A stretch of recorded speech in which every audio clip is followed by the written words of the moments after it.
Y'all sound a little bit less energetic than you did 10 minutes ago. That's impossible. Saludos. All right, that's what I'm talking about. So welcome to the People's Forum. How many of you have been here before?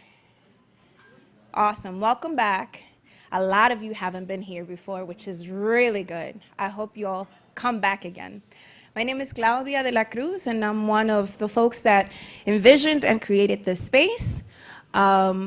I do the direction of the cultural programming in the space, and I am very, very honored and happy to be here today because we have a very, very special guest, right? That's why y'all are here today, right? But first, I'd like to introduce my sister friend, Veronica. One of the coolest and most important projects, I believe, is education, and not education for education's sake, but the type of education that builds the confidence of our people, the poor and dispossessed, to do what we need to do to get to what we need to get collectively. And so Word Up Bookstore is one of those spaces up in Washington Heights that is committed to be promoting community through education and culture. And I am blessed to call Veronica a friend and a comrade. So, Veronica. Hi. Welcome. Who here has been to Word Up before? Just a few. For anyone who has, welcome. Thank you for coming to this event and this very, very special event. And to anyone who hasn't, I hope you will visit us. We are located at 2113 Amsterdam Avenue at the southeast corner of 165th Street up in Washington Heights. And we have been there for now. We've been in existence for almost 8 years. We started as a pop-up shop. It was supposed to be a 1-month-long project, and then it was supposed to close, and that was it. But there was so much community support for the space. As soon as the doors opened and people saw that possibility of what, it could be to have a space that is open, that you can gather casually with your neighbors, and you don't have to necessarily pay for something at coffee, and you can just come by and look at the bulletin board and see what else is going on down the street and chat with people you already know or don't know and who are open to meeting you. That kind of space is very rare in not only this city, but in every city that I know of these days. And so having that kind of space for everyone to gather has been our aim. And we were lucky enough to have people push so much that first month that we got extension after extension until we were in that original space for more than a year. A new landlord had closed it down at that point, but the volunteer collective that had been building that space stayed together until we were able to raise money and move to the space that we're in now. And so I hope you will come visit, and we have a full calendar of events that is available on our website. We're selling the books here today, and we have plenty of new books available, but also plenty of used books at every price point, including free, available at the store, because the most important thing for us is that these books and all of the kinds of things, the cultural events that happen there and the classes and workshops that take place are accessible. And so I hope you'll visit us. And we are so, so honored today that Cherríe Moraga is here with us, but also that the People's Forum has opened up this space for us, and that Claudia, who is one of my own personal heroes, is here and in conversation with Cherríe. And thank you also to the Barnard Center for Research on Women, which has provided support also for this event, and to all of you for coming. Thank you.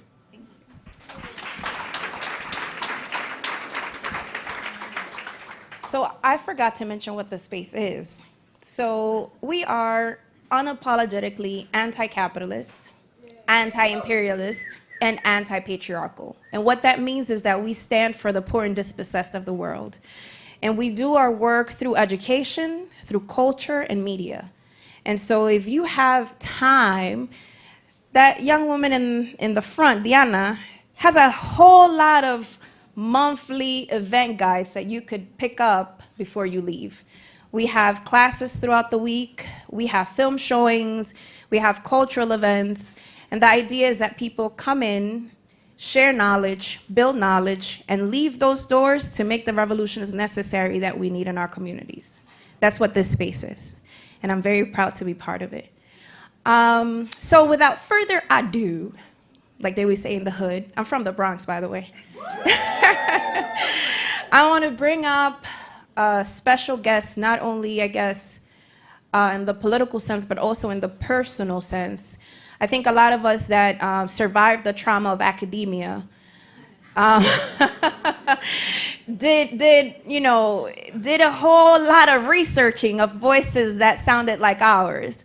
And this woman, this comrade, this sister, is one of the voices that I found very young. And I am very appreciative and very honored to have her in this space.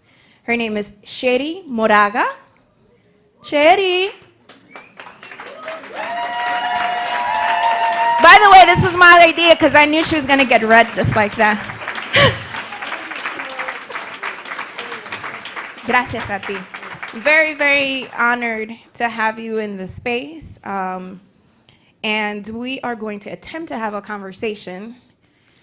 And I say attempt on my side because I get, all flustered and very excited to see her. So I'll attempt to be in conversation. But we have, in terms of the method or how we're going to do this today, Cherríe will read some excerpts from the book, which I had the opportunity to read about 3 times. And I think in terms of the ability to combine the macro politics and history to what happens to us in our ordinary daily lives is extraordinarily well done. So I appreciate that. And so I know that everybody here wants to hear your voice, so please share with us. Muy bien. So I should hold this to be heard? Sí, puedes. Sí, Yeah. si no, no está bien. Lo puedes subir también. Oh, yeah, you want to hear me. Okay. Well, first of all, thank you. Gracias a todos por venir. And gracias. This is great. I was hearing, I don't know, I don't know if this is a good or a bad thing, but being here gives me a great deal of nostalgia. And I think because the bad part of that is it's nostalgia. And the good part of it is that it's here, right? And I think that these kinds of spaces, as they say back in the day, were much more common. I mean, I did teach classes at the Brecht Forum, was it called, right? And so, I was here in New York for 5 years. I had well, if you read this book, there's a short chapter dedicated to that time and being in New York. And I want to honor my my teachers that when we came here to do Women of Color, Kitchen Table Women of Color Press, and Barbara Smith and Audre Lorde taught me I feel like I was the luckiest Mexican in the world. Because somehow, for a curious, set of circumstances, I got to organize with them, and organize as writers, as artists, and I learned a great deal. They saved me a lot of years, I think, and they also taught me I had to go home. I was Chicana. What was I doing in New York? And but it was great. It was a great learning experience, and it did teach me that the specificity of their feminism as black women is why I had to go home. I had to be Chicana feminist.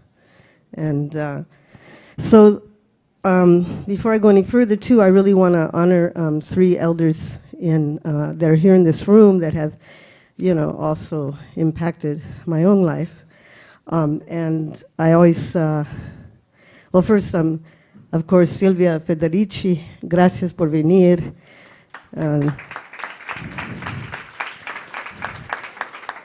Many of you may know her work, and I had the incredible honor of us meeting last year in the university where I'm teaching now in Santa Barbara, and I felt like I knew you, you know. I just felt like I knew her, that somehow that we were sister, you know, comrades in the deepest sense of that word. And the other the other two are Hortensia Colorado and Elvira Colorado. And I wish they would stand up because they're very short, so you need to see them. And please, por favor, mujeres. And Elvira. So we had met also back in the day in the 80s, and they are wonderful, wonderful actors, artists, and deeply committed Chicana indígenas that have taught me a great deal. So I would like just to proceed from there. What I'm going to do, I'm just going to read I'm going to read a couple of parts from the book, and I think, I think I'm just going to start reading, because I think that the intro, the preface to the book will tell you what the book, what its intention is. And so we'll just go from there. I would stand up, but then I can't hold the book, and I hope you guys can see me. Can you? Oh, that'd be great. Thank you. So I'll tell you a little bit while I'm waiting then. So Native Country of the Heart has been a really long time in coming, and you know, for people that think that somehow, you know, you're not, that writing somehow, thank you. You're very welcome. This will work like this. Gracias. De nada. Mejor. You can see me. Does this sound as good as the other one? Okay, muy bien. Anyway, so it's taken, you know, about 10 years to write this book, probably even longer. I mean, periods of not writing it, etc. But I'm just going to start. It starts with an epilogue that comes from the Casta paintings, and I don't know if people know what the Casta paintings are, from the 17th century Mexico. And they were a series of paintings that were done by an Espanol artist that the effort was to describe every kind of racial combination there was in Mexico, from, you know, black and Spanish to black and Indio to Indio and mestizo to, I mean, on and on and on and on. So this comes from that. There came a time in my life when I began to look backwards, like those mixed race figures depicted in 18th century Mexican Casta paintings. In the portrait where I imagine myself, I am una salta para atrás, a throwback mixed blood child. She sits upon the white father's lap and twists her head almost violently backwards to gaze upon the countenance and the continent of the Indian mother. Elvira Isabel Moraga was not the stuff of literature. Few bemoan the memory loss of the unlettered. My mother and her generation of Mexican American women was to disappear quietly, unmarked by the letter of memory, the memory of letter. But when our storytellers go, taking their unrecorded memory with them, we, their descendants, go too, I fear. Maybe it's about turning 60, maybe at such a substantive age one can finally weave together enough of the threads of one's life to interpret a design from them. For my part, I hold one thickly braided cord as story, my queer self and my writer self. And each would bring me home to my Mexicanism. And my Mexicanism would bring me home to an earlier America, to the Indian memory of bay leaf and madrón, desert, chaparral, the Pacific, always an ocean breeze away. It would also bring home to me a culture of memory and prophecy, the harbinger of loss upon the horizon. As a U.S. inheritor of Mexican ancestry, I have walked the reddening road of an occupied America that anoints membership only to those born north of the watery divide of El Rio Grande. a border of river as thirsty as the desert into which it bleeds, leaving my relatives to drown in its grit. Growing up, my elders, well-meaning, told my generation, "Go that way, hijos. Look north to your future." They asked us to betray them, to forget them. "Walk that way, mija." They didn't know the cost. How to explain the complexity of this, what it means to be not just me, but us. To know yourself as a member of a pueblo on the edge of a kind of extinction. And at the same time, a lesbian lover and mother where you truly do live your life in constant navigation through whatever part of your identity is being snuffed out that morning. In the classroom, at the community meeting, the gasoline station, the takeout counter, Mexican, mixed blood, queer, female, almost Indian, and a poverty masked by circumstance. For all my feminism, this is why I left the white women's movement in the late 1970s, so I wouldn't have to explain anymore, translate anymore. Because translating, I knew, would keep me from the harder work of going home, of trying to figure out, within the context of my ethnicity and culture, what Mexican and American, Indian and Catholic rape and racism had to do with sexual desire and a contrary gender. And just maybe, my return as a writer would matter to my pueblo. Maybe in some small way. My visible queerness, which I knew was representative of so many others, could help make us a more resilient people. Perhaps my writing has never really been about me. Perhaps it has been about she all along, she without letters, she fallen off the map of recorded histories, she that is my history and my future, with every Mexicana female worker who comes to or is born into these lands of an ill-manifested destiny. She, the first and last point of my return. The impetus for this book was actually the beginning of my recognizing that my mother, who passed in 2005, had Alzheimer's, and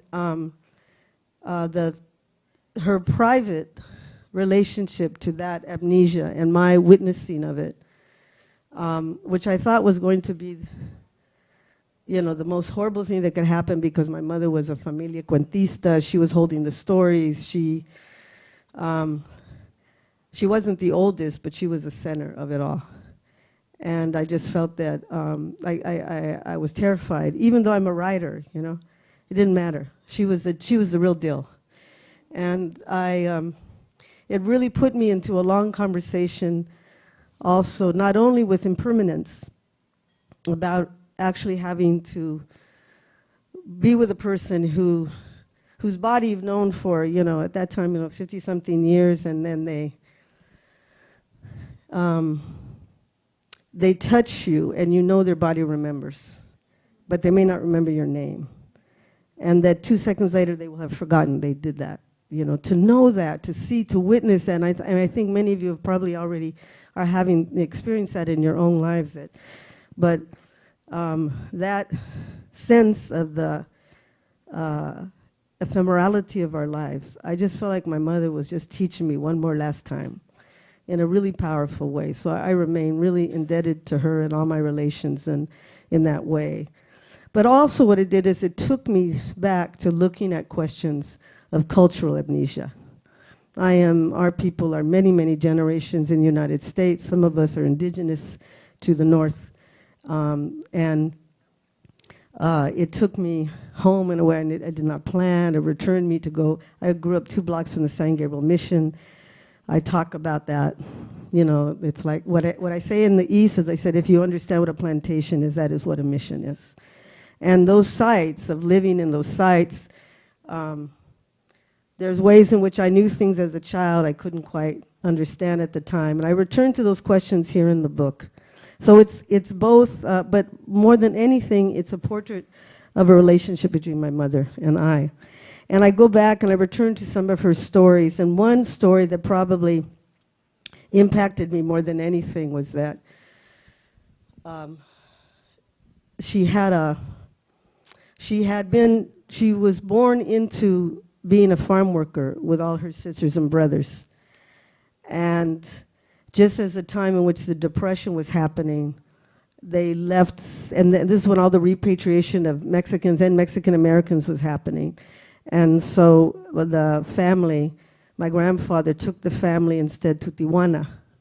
Well, Tijuana was a bustling, liquor, it was like, because there was prohibition in the north, but just go a few miles south and liquor was everywhere, gambling, vice, all of it, right? And my mother, at 14, became a hat check girl. And, cigarette, all that kind of hat check girl, and selling, candy bars, etc. in those casinos and rubbing shoulders with, all of the mafiosos and also with actors, Hollywood actors and all this. But she was 14 years old. So she went from the fields of California to having this job because she was bilingual. She could speak English. So she lied about her age and got this job.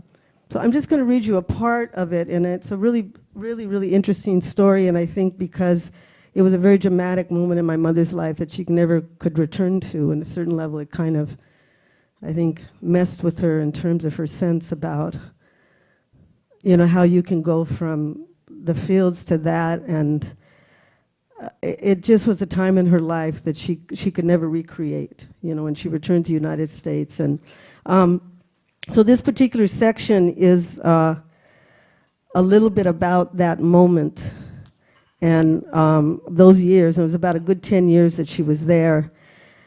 And in it, I'm just making sure I just lost my place, so I'm making sure that I have the right place that I did. I think so. Okay.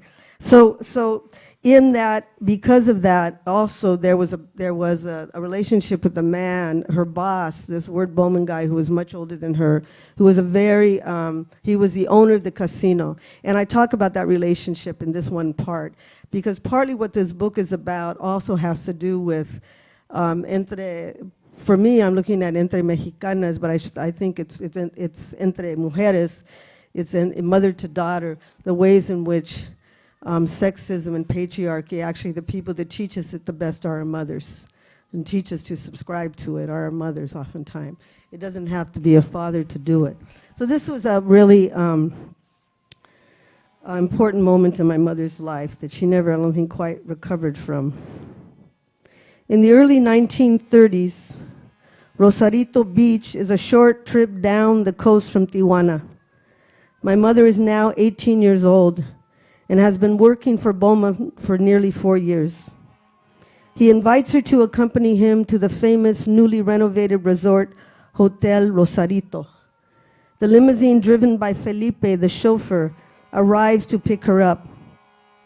Bowman is in the back seat. Felipe, a friend and co-worker of Elvira's, averts his eyes as he opens the door to let her in. This ritual of propriety that attempts to mask the unspoken intent of the excursion embarrasses them equally. Felipe and she both know that she is neither Bowman's wife nor his daughter. The Rosarito Beach Hotel, which movie stars and Mexican dignitaries frequent, does not proffer entrada to an unmarried Mexican girl without a maid's wash bin or her patron's elbow. She knows how she will be viewed as she crosses the Moorish archways of the hotel.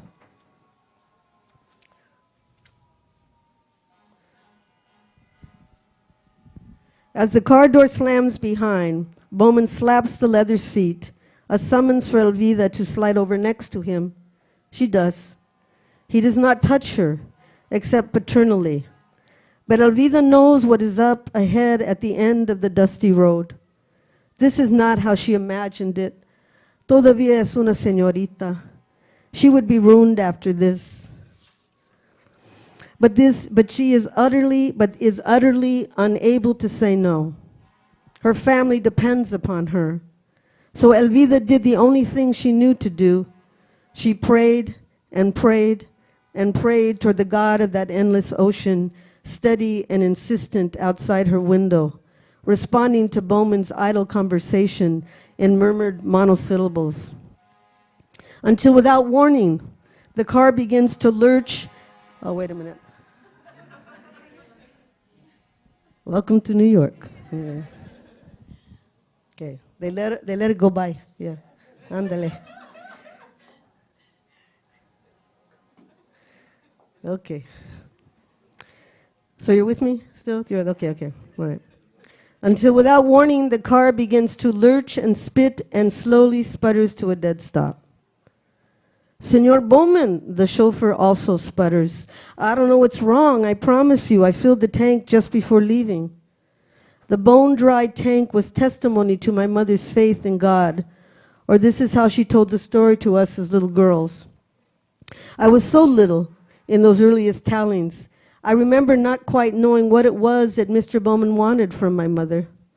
I came to understand this more fully later, along with suspecting it was not a miracle, but the chauffeur who had purposely underfilled the gas tank for my mother's sake. Or maybe not.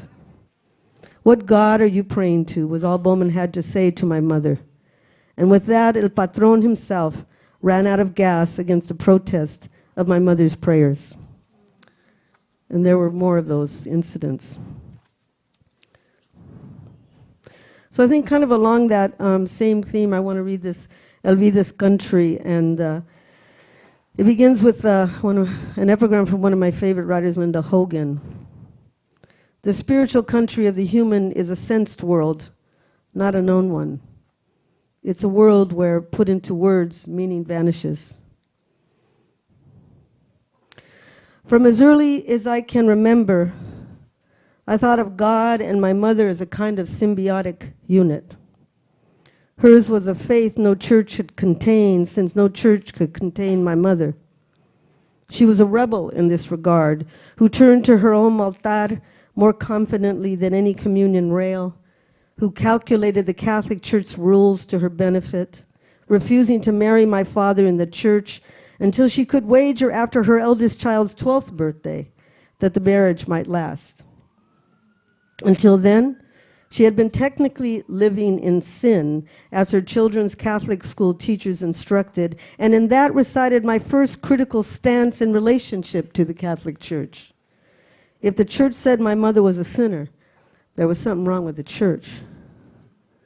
My mother was a renegade of a Spanish-turned-gringo Catholicism that could never respond to the full depths of her faith.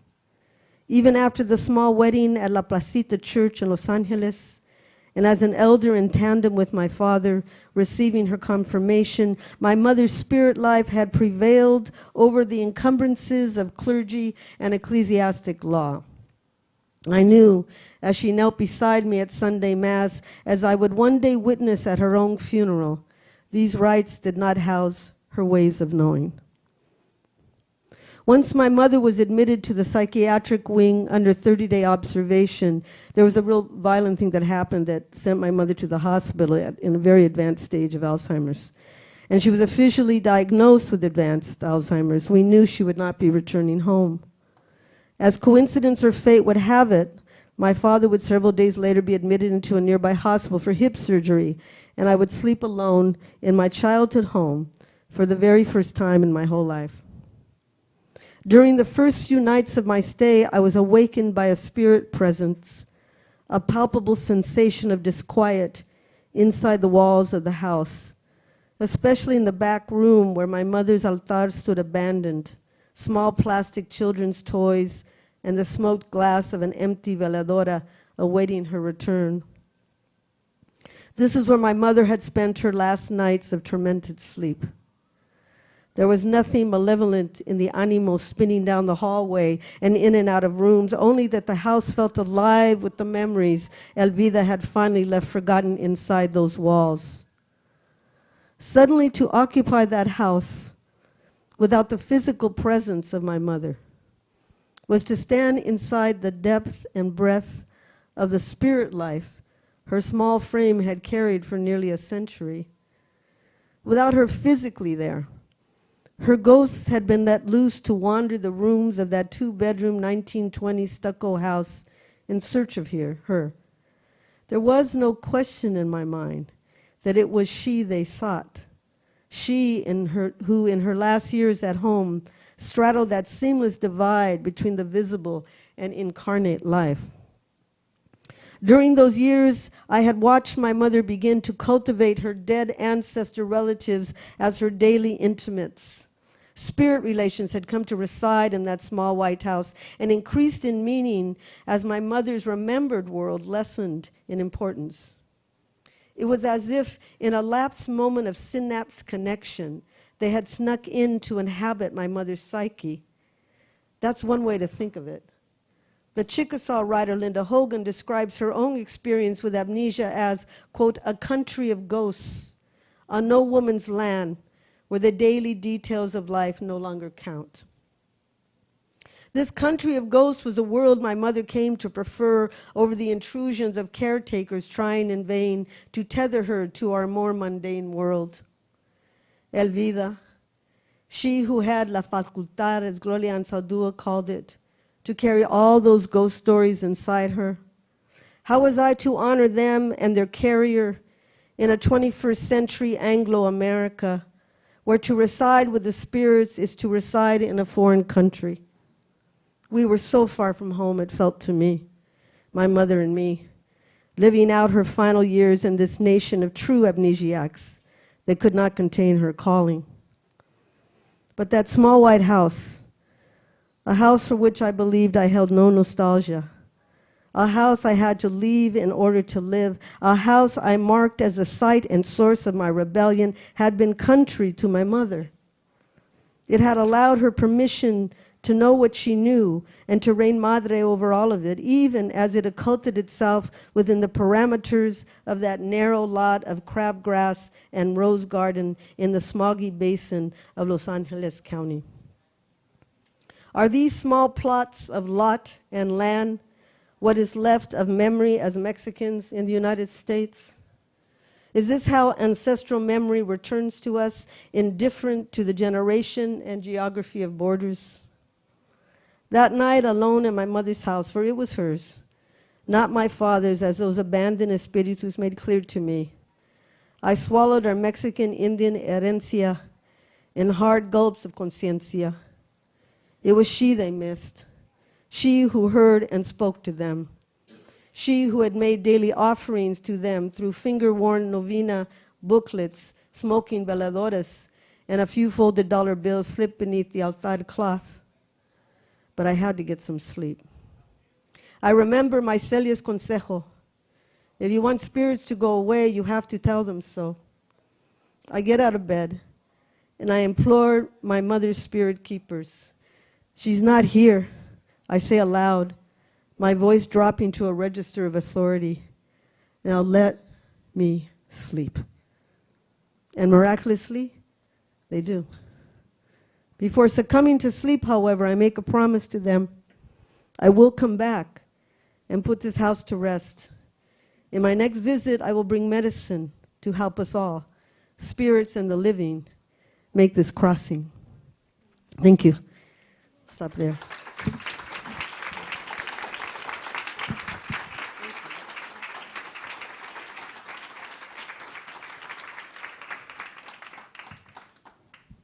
I guess I was just thinking I must be a little bit contrary because, you know, it's just funny.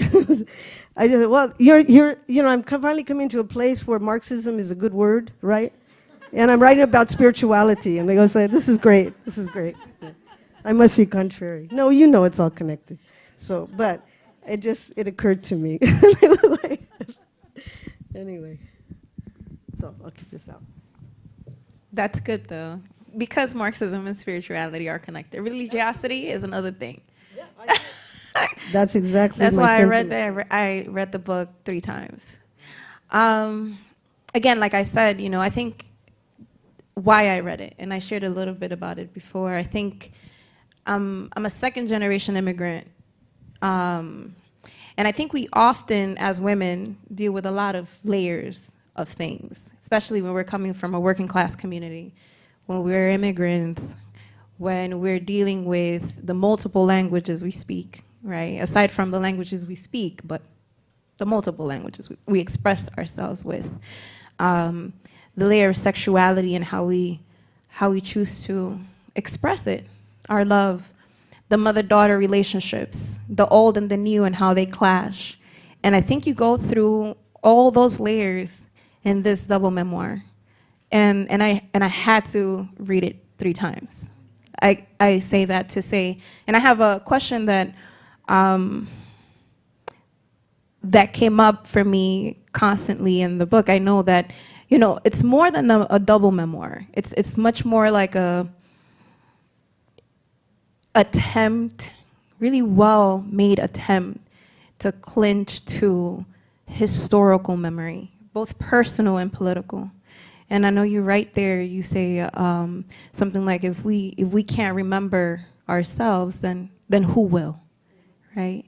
And I'm wondering, you know, you share about your mom, you share about even your grandma a little bit in terms of like the matriarchal lineage in your family, and patriarchy is so ingrained and also in the writing.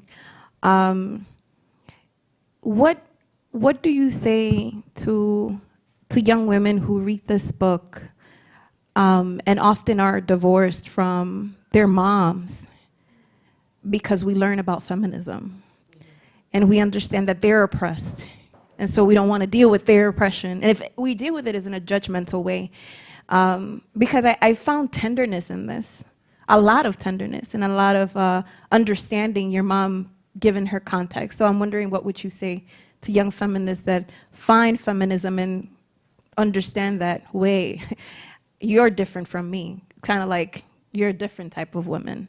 What would you say to them? I'm going to sit up here so they can see me. Okay. I'm just short. I can see people going Se like puede that, and, sentar donde quiera. Yeah, okay, but you know, I just want to. Usted reina acá. Pues gracias. I mean, I think that what you're saying is, it's also, I think what we have to understand too about in our lives, there's also stages in our lives, right? So usually I teach, I've taught for so many years, and usually I always say to my students, you have to leave home to come home, you know, and it's a very, very important moment, no matter what. And so I think that, of course, when you come into your conciencia around feminism, that it's always kind of, and it depends, you know, with me, what I realized is that, and you had said it in there, which I think was really, really clear, is that you leave home, but you realize, and because it's almost like as a feminist, you have to do a very, very specifically cultural critique. It's not just about women generically. It really is, how does that break down in your culture, in your class background? You know, all of those things impact your relationship to your womanhood, your relationship to gender, your relationship to sexuality, all of that stuff, right? So, you know, this is the Combahee River Collective, right? This is all of those, you know, connections. So, but when you first get that conciencia, like I remember I said the other day, like, I was remembering the first time my sister, I think she had read something like by Betty Friedan or somebody like that, right? I mean, it's not like that's like, I never read it, but she says to me, like, she's just a year older than me, and she says, Cherríe, it's not just us, right? So the thing is, she found in that, you know, very middle-class white, you know, feminist, you know, work, I'm not sure quite even feminist, but it's like that work, she realized there was a we. And that is the birth of political consciousness, right? So as young women, when we get that, right, we can't, it's just in that struggle, you cannot necessarily, you can't fix them. You know, your mother, you know, your grandmother, you can't fix it. So when you realize that, oftentimes that takes us away, right? But ultimately, and you said this earlier today, you're still ironically or correctly, or, you know, it makes perfect sense that on a much deeper level, there are certain sort of home values that help you walk in the world. And I think that may not be the case for everybody, but everybody's got to go home. And I say this, you know, I always talk about, when I say this to my white students, they're the most mad. right? Because I'm sorry, you know, that's your business. You know, that is your business. That's what you got to take care of, right? In other words, you are no good for the world if you don't know who you are.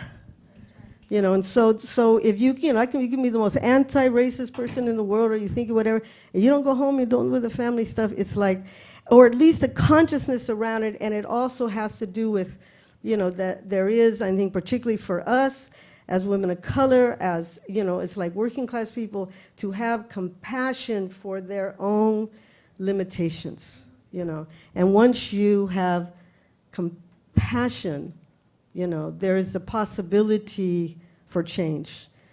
Because for one thing, when you return to talk to your, I mean, I've never used the word neither Chicana nor feminist to my mother. I mean, that means nothing. It would mean nothing. It would be, to me, it would be disrespectful. Now, how do you hold those two thoughts in your head at once? How can I be a Chicana feminist and know that that is really, really important and not use that language to my mother? And thinking to use it is to disrespect her. My mother doesn't have the education. Why would I talk that way to her? But I would say, Mom, you gotta let it go.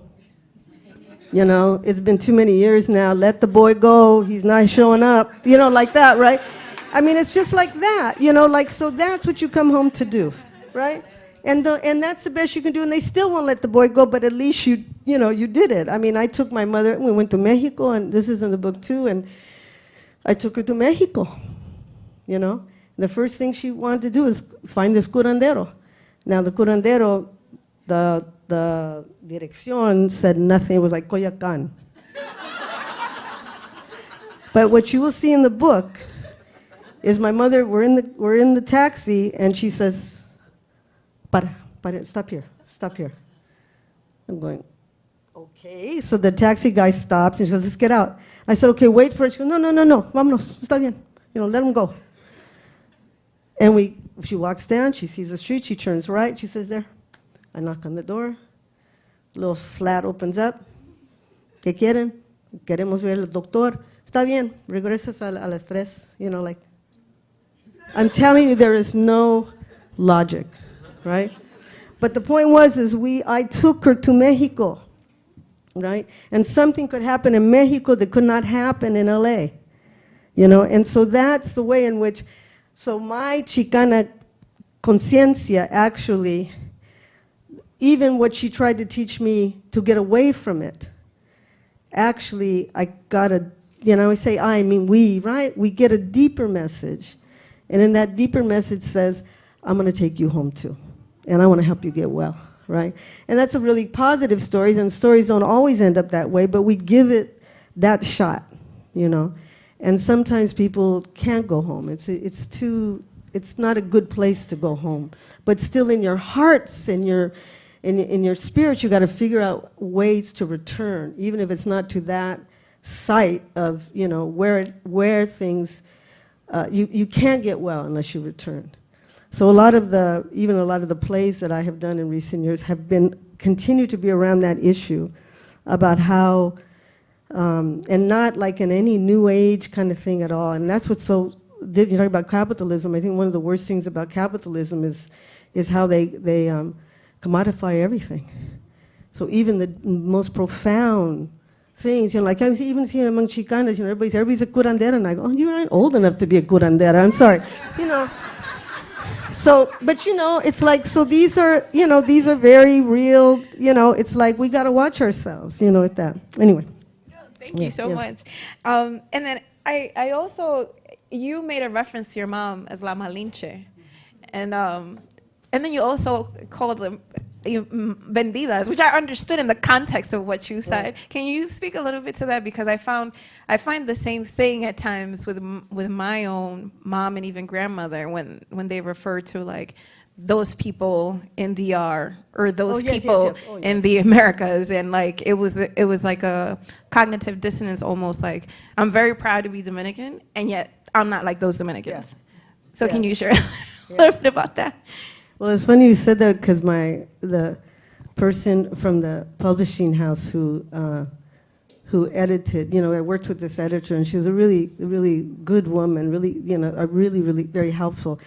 Well, with that line, she says, that's awfully mean, you know, that you would say that to about your mother, you know, that she's, because I explained to her it meant to sell out, you know, like that, right? And then, but the line is, you know, that she was a vendida, that come from a long line of vendidas, which I've talked about in the Loving the War Years. But I say, in an impossible patriarchy. And I said, come on, that's clear. Right? In other words, it's like on one level you critique and in the same way you get it, right? You forgive them because it is an impossible patriarchy. No, you know, without, you know, also access to education, ways of understanding what's going on, also, you know, really years, I mean, we're talking, with colonialism, right? So the figure of Malinche to me, I always go back to her because Malinche is the colonial moment, right? It's the colonial encuentro.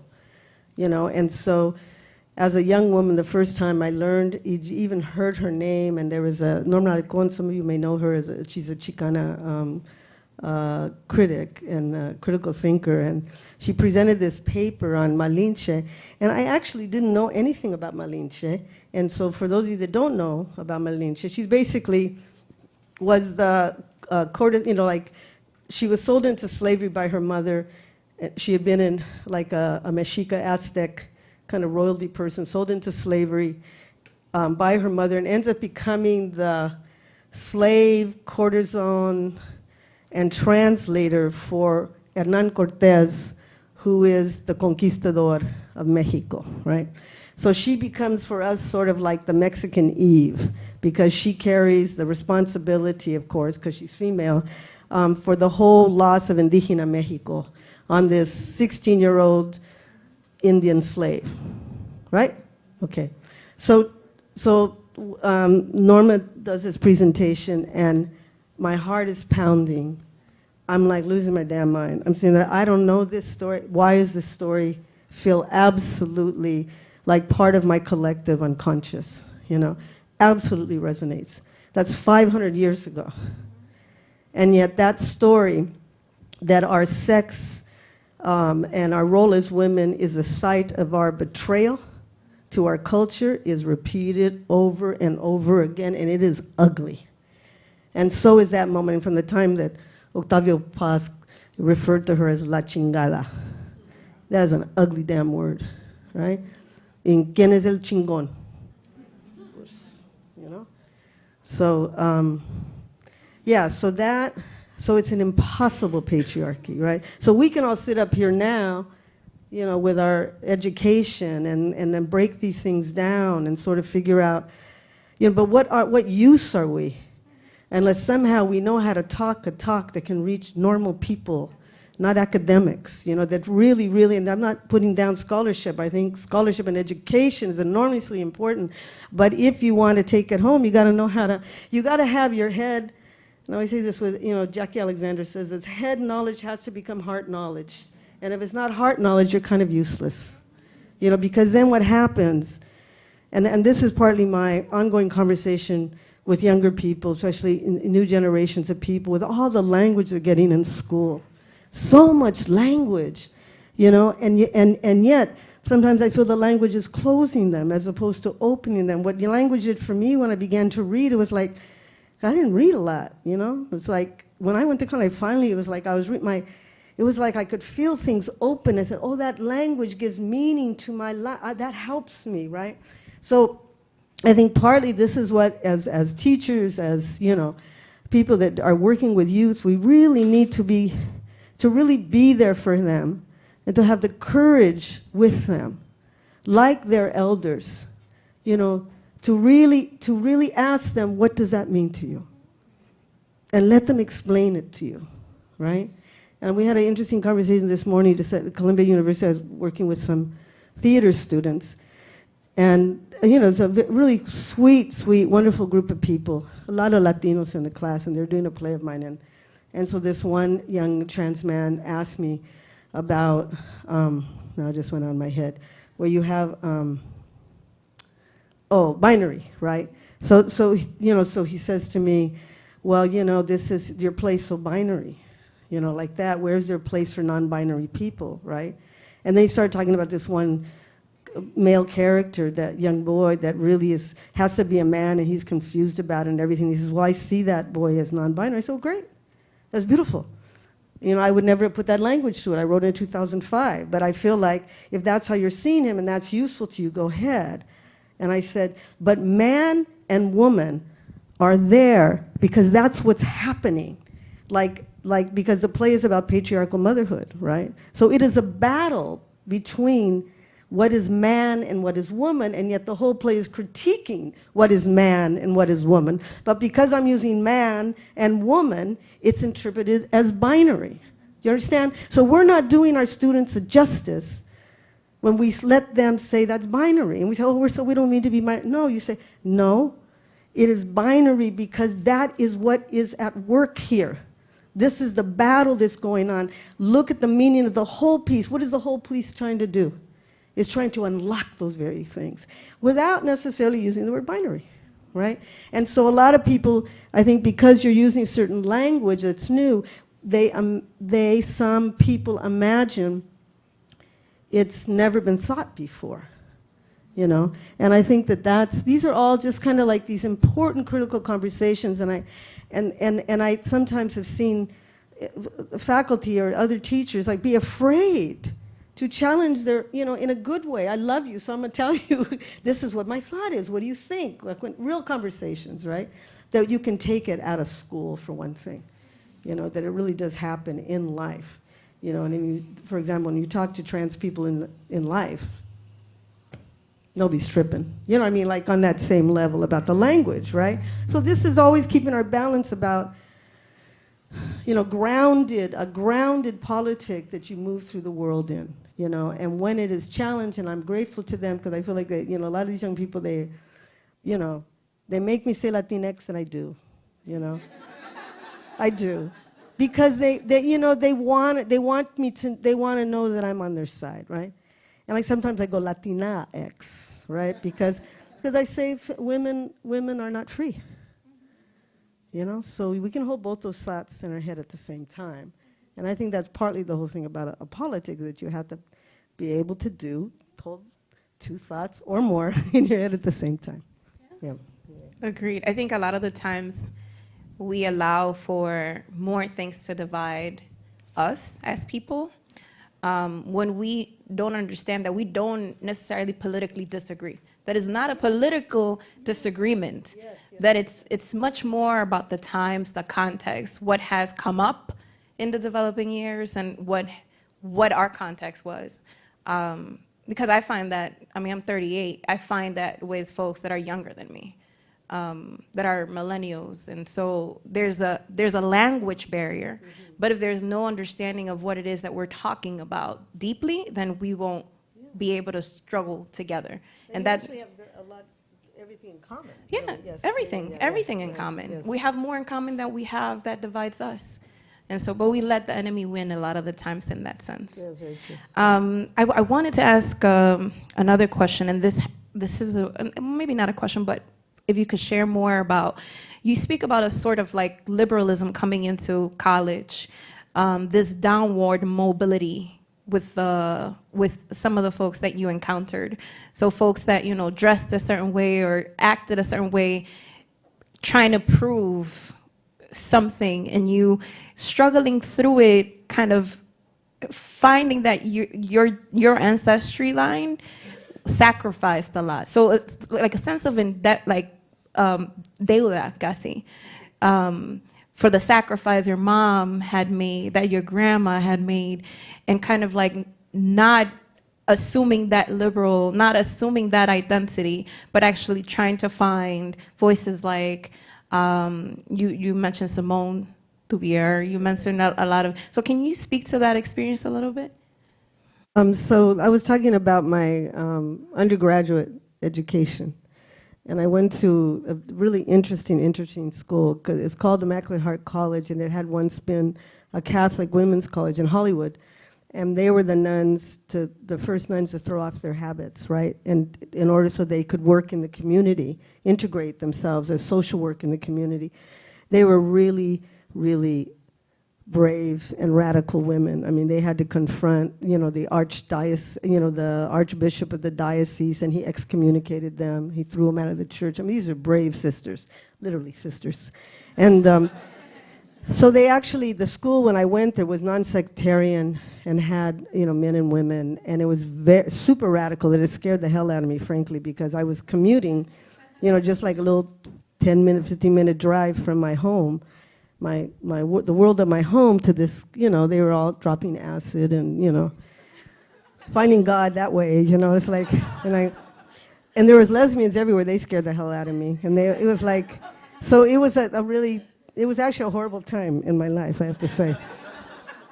But the thing is that what you're referring to is that, so I'd be standing in line, whatever, you have to process your papers at the minute, and you were, every quarter, every beginning of the year, you're processing your papers. And they were hippies, right? So I graduated from high school in 1970, so in 1971 we're there. Everybody's a hippie, so they're like torn clothes, they all stink, it's like nobody takes baths, they're all like, like that, right? And they're just hippies, no big deal. But and my family always thought like I was a hippie, just because I didn't wear dresses, I'd wear cords or things like that, but I was always clean and neat, But what happened is that it's where class comes in, right? And you realize they have the privilege of downward mobility. So then you scratch the surface, and their fathers are, film directors and producers and psychologists and everything, and you're just there getting your financial aid check, like that. And so those contradictions are very apparent to young people, I think. And if you don't, it's like, so it was sort of my first, I didn't really understand class. Like I didn't understand class because, the way the United States is, it makes you think that somehow if you have a mortgage, you're middle class, And, what we had was debt. That's all I remember, debt. And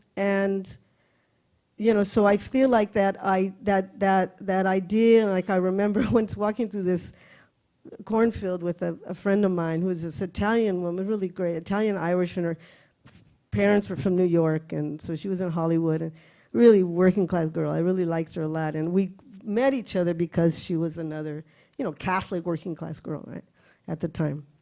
All the other rebellions were soon to come. But she said to me, so we're walking down, and she says, Cherríe, capitalism is the enemy. And it's like, that was an amazing moment. It's so simple. I'm telling you, like the most banal, they're like just stupid stories. But that's what consciousness is when you don't have class access. And years later, I learned, it's like you're learning. So that stuck with capitalism. And what's really sad, I taught for 20 years at Stanford University, and what really sad is all my classes began the same, and I would always tell them, what's the relationship between free enterprise and freedom? They were like, I thought we were going to do poetry, whatever the deal was, right? But it's like and here they are going to Stanford University. Some were working class kids, some rich kids, like that, but none of them had the answer to that. It's completely conflated in their mind, freedom and free enterprise, right? So those are the things that so the downward mobility stuff was just a facade, it was like, but you have to struggle to figure out that your values that you were taught at home to like be decente in the world. Just be decente, no te dejes. Have some dignity, move through the world and comb your hair and it's like, we didn't have the privilege to be rebels, and that doesn't mean that we weren't radical, And I think those things when you're young gets very confusing. So yeah.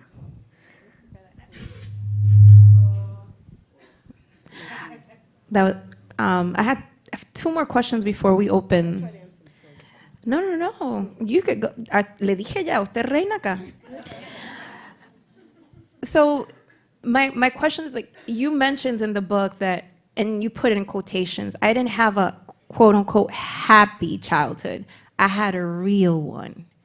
And if you could speak a little bit to that, because I feel a lot of, like, particularly in the context in which we are, me as a mom of a 4-year-old, get pressured from folks for him to be happy in a society that is blatantly racist, classist, patriarchal, and happy a lot of the times could be confused by values that are connected to those systems. And so that aspect of having a real childhood is connected to all those things. So can you share a little bit about that? You broke it down. That's, yeah, right on. That's good, yeah.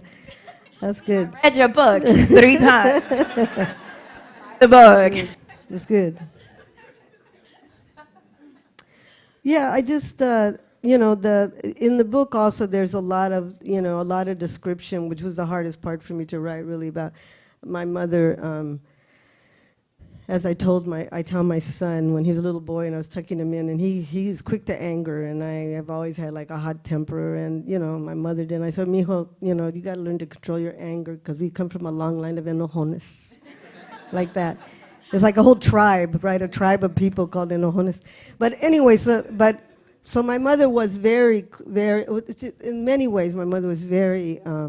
I never felt that necessarily she was.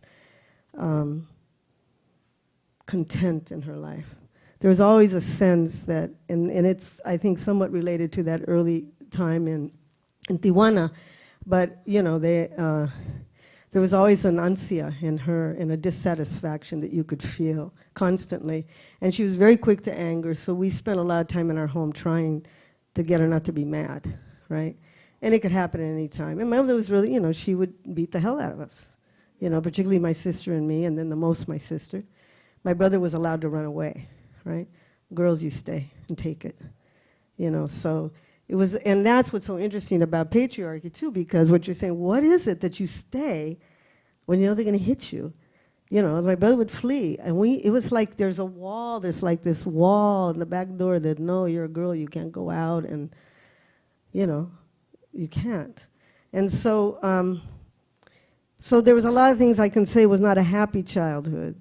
Because whatever that happy is, and and I think you captured it perfectly, this idea that somehow the little nuclear family, you know, is like, you know, what the images we grew up with, you know, father knows best, and all these little silly, you know, stories. And so you look at that, and you're made to believe that's your life. If it's not like that, there's something wrong with your life. Well, certainly there was things that were wrong with our upbringing. But we have this huge extended family. And I also felt loved. You know, I have tios, I can say it, I mean, I'm a very lucky person. I could sit on my tio's lap and my other tio's lap, and I have never, ever felt anything from them but absolute respect and love for me. That's a great privilege sometimes when you think about it, right? Huge family that way. And so I think that it was real because we suffered and we laughed, you know. Some of them got too drunk, and some of it was an issue. You know, their alcoholism, yes, like all of our families, that is an issue. A period of time in my own family that was going on with my father. But also, my mother knew how to have one drink, have her little cigarette, sit around, you know, chismear, you know. And you see, and they're happy, and the tias are there, and and people are hanging out and playing music, and it's a good life, right? So it's just a life, right? And this idea that somehow we should never experience discomfort is problematic. And I think it is actually another, you're talking about, you know, it's like this idea that somehow you are never supposed to suffer, and yet there is so much suffering, right? And so then what we do to not suffer is the whole system of all of the drugs, you know, all the escapes and all that, you know, it's like, and everybody has to kind of, you're easily, you know, and I'm not saying that we should not take meds for depression or whatever it is, but the way that changed everything. It's like nobody's supposed to feel nothing. You know, I'm used to have kids that would come to my office and they'd say, I'm really depressed, and they send me to the clinic and I have these pills, and I looked at them and I said, you know, you're not sick, you're queer. You know, there's a life, there's a possibility of a life, right? And so All of that, you're right. It's absolutely just about some of this model about what we're supposed to have in terms of American lives, right? And to that love, one thing that stuck with me was the phone conversation you had with your mom before you were gonna come over for a barbecue. And you described like, but we did not lose each other by pretending we were other than who we were. And this is when you came out to her. You didn't have to say it, she knew it. Can you share a little bit about that experience? Well, maybe I should just read that little part. Is that okay? And then we Go can ahead. talk. And then Yeah, we can talk please. later. Thank you. I read it. See? 3 times. Okay, I have to stand up because I need to put the thing on. All right. I'm good. Okay, so, yeah, I got it.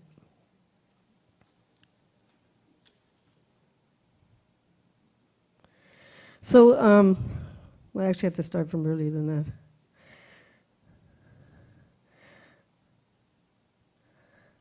So this, even the first line of it tells you something about courage, I think, you know. So here's the first line. It's my mother's line. You're leaving with a secret. My mother's words grab me by the throat. The phone falls to my chest. I am 23 years old, and this is what I know of a black hole. Her statement foretells my exile. She is losing me. She knows it. And into the dark firmament of that silence, Elvira, the braver of us, has ventured. I can lie and continue on without her, or tell her the truth and what? My Echo Park apartment had been thoroughly vacated except for an overnight bag. It was my father's birthday, and I called my mother to let her know that I would be arriving in the late afternoon for the family barbecue. For nearly 3 years, I had been spending less and less time with my family and more time in the lesbian life of Los Angeles, Silver Lake, Hollywood, Venice Beach, Echo Park. I can't tell you, Mom. You won't accept it. I immediately detect the rising bitterness in her voice, which I understand as fear. What could it be? I've been through everything with you already. And she had. We both could run through the list of my transgressions since I started college at 18, my refusal to keep going to church, my preference for pants over any kind of skirt, the announcement with boyfriend standing oh so brave and 6 foot small in the kitchen of my mother's resistance. Cherríe and I are planning to move in together. She slams out of the room, unable to face the verdict of such scandal before the Moraga family jury. And then came the long cross-country trips with questionable female company. No, Mom, I say. The phone cord, a shrinking connection between us. This one is just too hard. And that's all I have to say. When a great wail erupts from her throat, no, mijita, she cries, no me digas esto, not that. No puede ser. She is dying. This is how it sounds to me over the telephone line. Her grief rips open my chest. When I suddenly realize, no, it is me. I'm the one dying. My mother's llanto tells me so. This is what La Llorona sounds like. There is no mistaking it. It is the cry of a mother mourning the loss of her child. But how is it I can be standing with the phone in my hand and be dying at the same time? I stare at the parquet floor. This is what I feared as a child, bolting doors and nodding off to an endless stream of useless prayers, that who I was would mean the end to all I knew as familia. I mourn the loss, not for myself, but for her. I'm sorry, Mama, I cry back. I am so sorry to hurt you. Suddenly there's a shift in her. It feels strategic. As my mother, she will try every tactic in her arsenal to protect her daughter from this path of heartbreak, to protect her daughter from abuse, from loneliness, from drug and alcohol addiction, from sorrow, from the sorrow she imagines such a life will bring me. She accuses others of influencing me. She accuses me of running around with the wrong kind of people. She calls me weak when she knows me strong, a follower when she knows I am a leader, until finally she draws out that last weapon of her defense. How can you get satisfaction from a woman? She throws the word at me, satisfaction, a switchblade, nastier than any pelvis-thrusting Mick Jagger could conjure, and is the best thing she could have said, because I had suffered too long and too hard for the right to love, and not even my mother was going to make me feel dirty for it. I would not abandon myself. That's none of your business, I say. She is silent. And into the aperture of that silence, I insert the truest thing I can think to add. Don't make me choose, Mama. Because if I have to choose between this life and my family, I have to choose my life. And then that's it. There is no more fight. I hear it through the quiet of the phone receiver. I wait until she speaks, all the fury in her voice gone. How could you think that there is anything in this life you could do that you wouldn't be my daughter? Then it goes on. Yeah, that's it.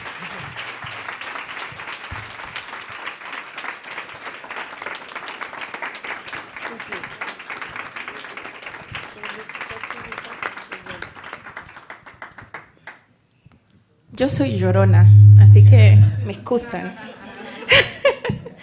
Thank you for sharing that. Oh, madre. So I'm going to walk with the mic. We're going to take 3 questions or comments at a time. Does that sound okay with folks? And I'm going to stand here away from the speakers. Any hands on this side? Comentarios? Preguntas? Come on, y'all. Don't let me be the one asking more questions. Over there. Maybe have his hand. Okay, I got you. Oh, sorry. I am so privileged to hear you. I heard you, and I have the book, 30 years ago at San Jose State when I was an undergraduate. So when I heard you were here from Word Up, I had to come and invite my friend. My comment at first is when you spoke about, I'm a Chicana from California. That's right. And when you spoke about your mother, your relationship, you brought tears to my eyes. A lot of it resonated very deeply. I've lived here in New York for 25 years. What do you think? So I'm a little distance removed from the word Chicanx and the movement. Can you comment about that? Because you mentioned Latino, Latina X. Well, I think it just is simply is that in terms of the LGBTQI, et cetera, that movement,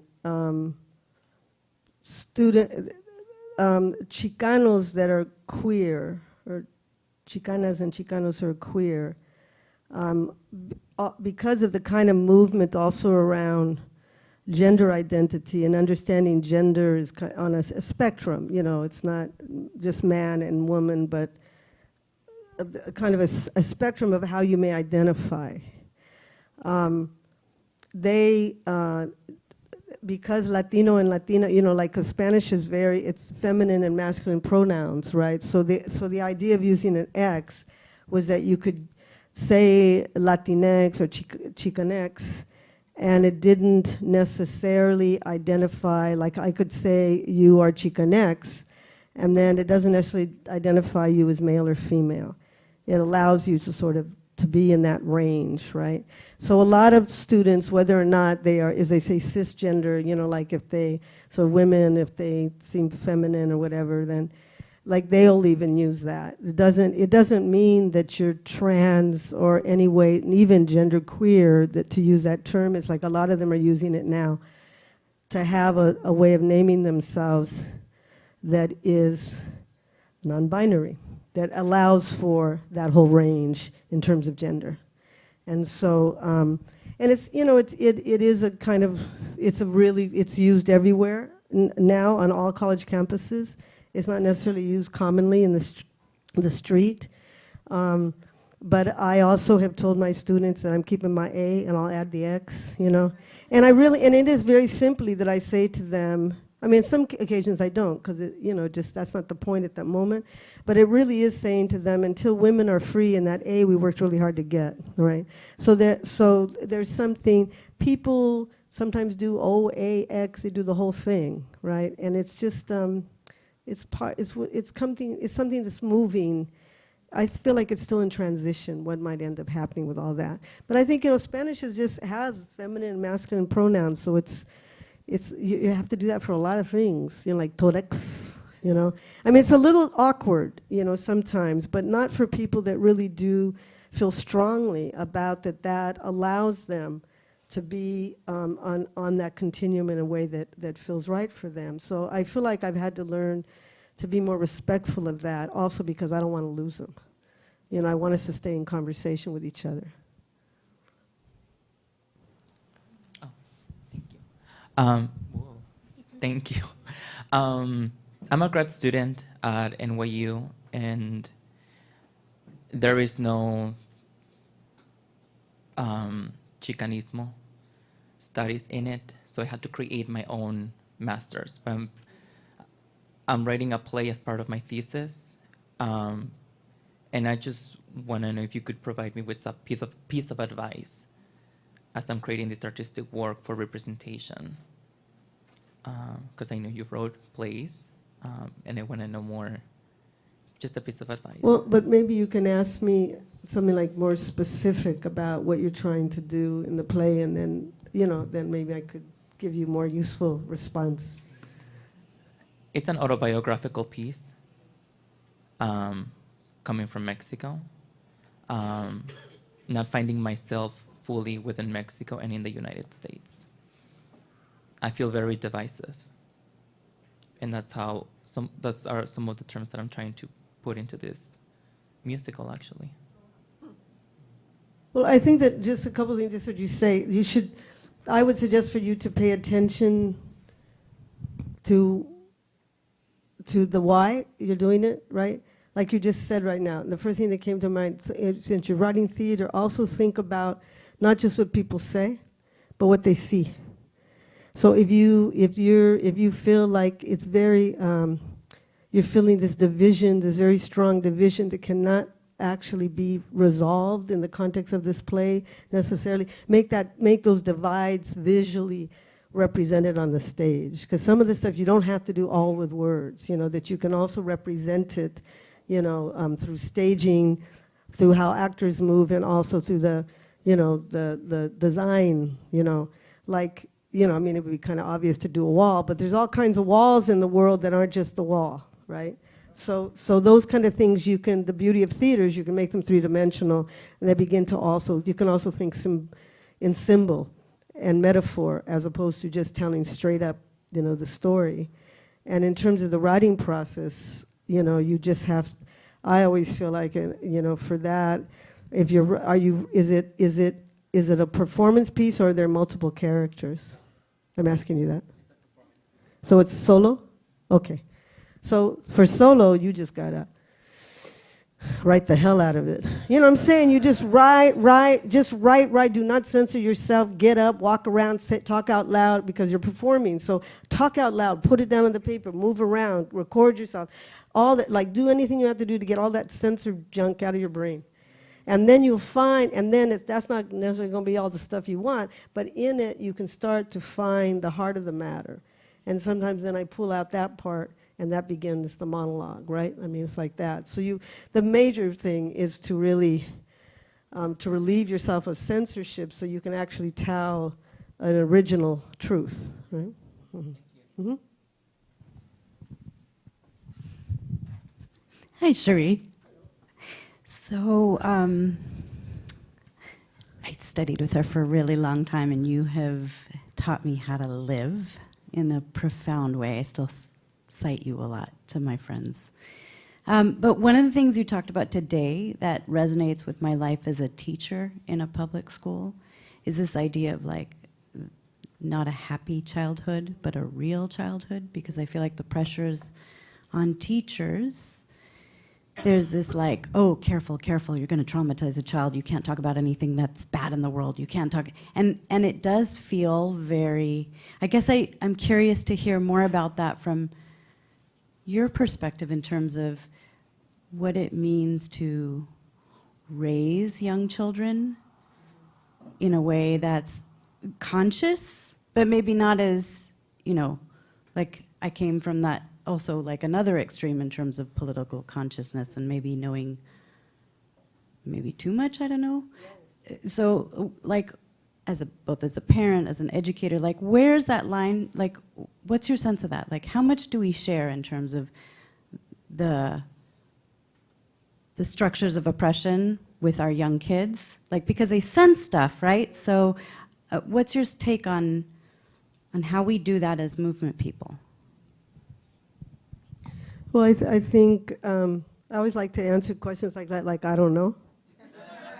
Because that's probably the most honest answer, right? Really and truly. I do know the same thing about that I do know that with children, what they're watching you. It's not necessarily what comes out of your mouth. They're really watching you. They're watching when you have courage and when you don't. They're watching lies. They're just watching, all the time. And I think that the same way, like I didn't say to my mother, they'll use the word feminism and Chicana. It's interesting that, because I raised my son who's now 25, and I raised my partner's daughter who's 29, and then we raised another granddaughter who's 15, and with all of them, we struggled. Like we never had to say anything about feminism, because we were, like my son used to say, I don't get it. You guys say like, you don't have, like you guys are like, you're oppressed. You guys have all the power, right? Because it was all the women, all girls, his mom, everybody, it's like, it's all girls, but he quickly understood, right? But I did have to sometimes explain to him like things like what his voice sounds like when he raises his voice once he hit puberty. How that is affected, because sometimes, we were, like I said, enojones, right? So it's like he and I could go back and forth, and I'd be good, and he'd be good, but you cannot do that with women, because they experience it, in an oppressive way, and he's a very impassioned person, right? And so he's had to learn that. And that was a hard thing to teach on a certain level, because he was saying, well, why do you get to yell? Right? And he's right.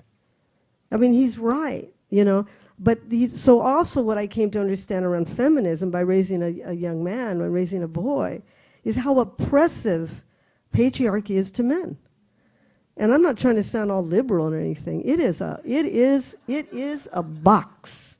Straight, queer, whatever, it is a box, And so he always made me I think partly the thing too is about listening, because him in particular, he's much more expressive. So he always was pointing out contradictions in what I've said versus what I do and all of this kind of stuff. So, but, I really don't know. I do know that many years later, the very things that, like his relationship to Chicanidad is very different than me. He's a middle-class kid.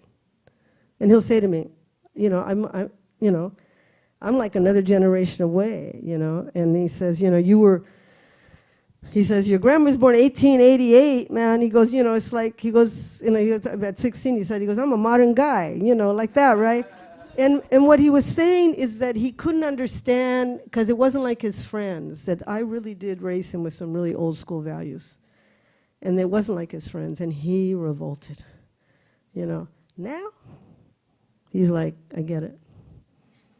So, like he's it's like he has his, we all have our issues. But what I can say about, and I don't think, Rafael is exemplary in this way. I just think that he says, now that he's out in the world and on his own, and he's working in the arts and different things like that, he sees the hypocrisy, he sees the lies, he sees, and he says, I just keep going home. He was just like, I just keep thanking you and Celia for how you raised me.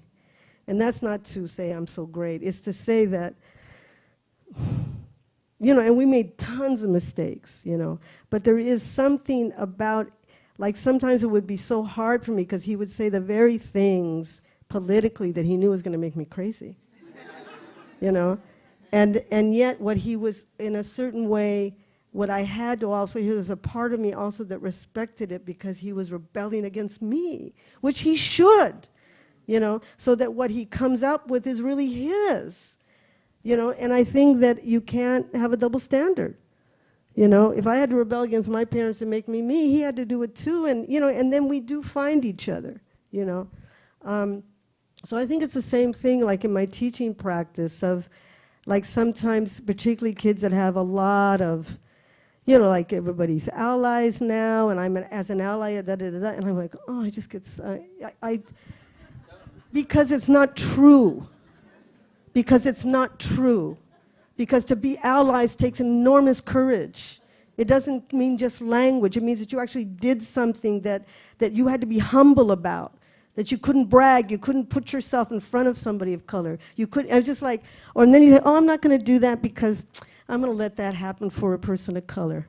I'm not going to take that. And I'm not trying to be mean. I'm trying to be, it's like you understand the hypocrisy in those moments, and it's our job as teachers to say, that is not true. Now let's check this out. And those teaching opportunities are missed constantly, you know, because we keep being, we're not, because we should be like parents to them in that way. We should be, there should, and this is my whole thing. I don't want to keep going now. I do really feel that what's missing in our education is that we do not feel like we have the right to bring in our own, as people of color, our own home values into the classroom. And sometimes, particularly if you're working with students of color, that's exactly what they need.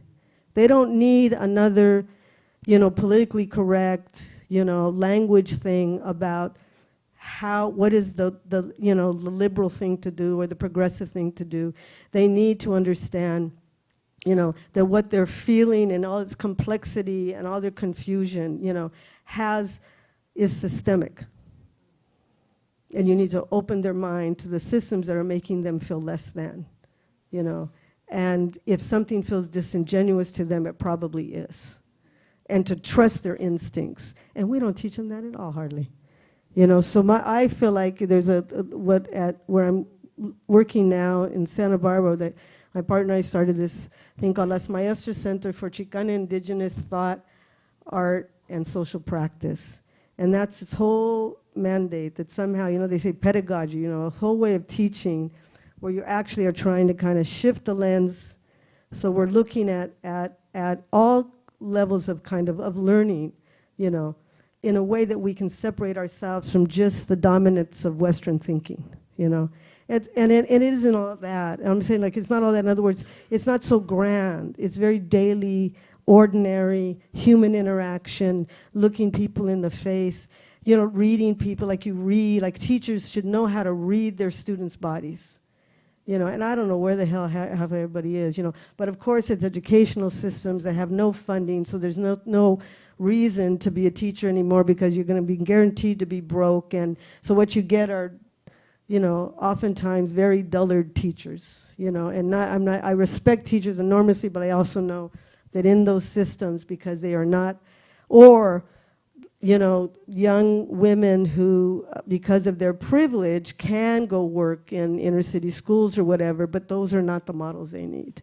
And I'm not putting those women down. I'm just saying they needed the real models. And those days, I'm talking about, you know, when we all got out of college, everybody wanted to teach our own kind, you know. And somehow that, now it's all corporate, you know. And so it's what you're saying, it's all related to, you know, systemic issues of profit and all of that. I mean, you all know this. I'm not telling you something you don't know. But I do feel like there is a way that we can, as human beings and walking in the world, and I think that was one of the questions you had earlier, what do you do now? You have your identity together. Well, I know this and I feel this. I feel like I kind of did those major hurdles. I'm in my 30s, and now what, right? And I think the answer always to the now what is daily. That's all it is. It's like, because if you if you move through your life and you really do believe that you're on a road, and it always helps me, I have a book called, I forgot the name of it now. It's about Chicana conciencia, right? And it's and it's about changing consciousness. So really and truly, and I can say at my age, and I'm sure I have a lot of sisters here that are my age, and I know that what we know now is really valuable. It's another level of conciencia if we're lucky. And people should be, like when I introduced my elders here today, you should be banging on their doors to try to figure out what they know, to ask them what they know, And that tradition is gone, right? That's just like, what your elders, respect for your elders, and not just, ay, pobrecita, que cute, But really, what do you know? What do you know? So there's a way in which that practice is simply a very ordinary practice, not very sexy. It's just really cotidiana, and you wake up, you keep staying awake. See, then woke got used, and then it doesn't seem interesting anymore. So it's like you have to really find other language. You find language that's yours, then when the road turns, because sometimes you have to turn away from, sometimes you even have to turn away from what looks like success to find what you really need. And so partly it requires you constantly, we're making decisions all the time, and it really requires a kind of like embodied awareness. When you're feeling sick to your stomach, it's for a reason. Just today, I was asked to work on a project. It's part of it ends up being a really good conversation, but this two really wonderful women asked me to work on this project. And I could feel myself kind of going, and it was a worthy project. And I said, I don't think I want to do that. But you know how hard it was for me to say, I don't think I want to do that? Because they came, they took the time, they made an appointment to meet me, it's a good project. Now, I wanted to do something related to that project that excited me. And I said, I'd rather do that. And then they went, really? You would like to do that? And suddenly everything was free again, right? You felt free, opened up, right? So that's the point, is that we're looking at what are the things in your life that closes you down, and to pay attention why that's closing down.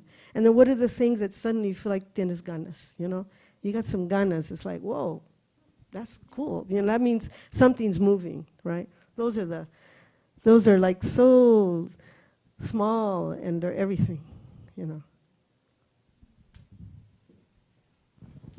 How are we doing?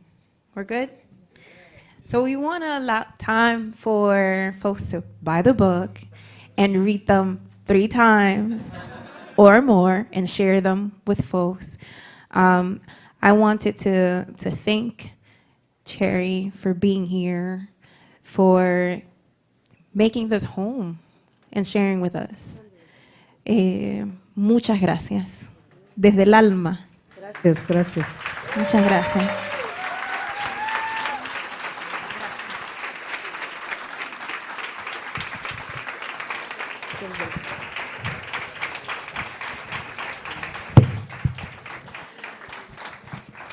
We also want to thank Stuart, who's silent in the back, but he made things happen.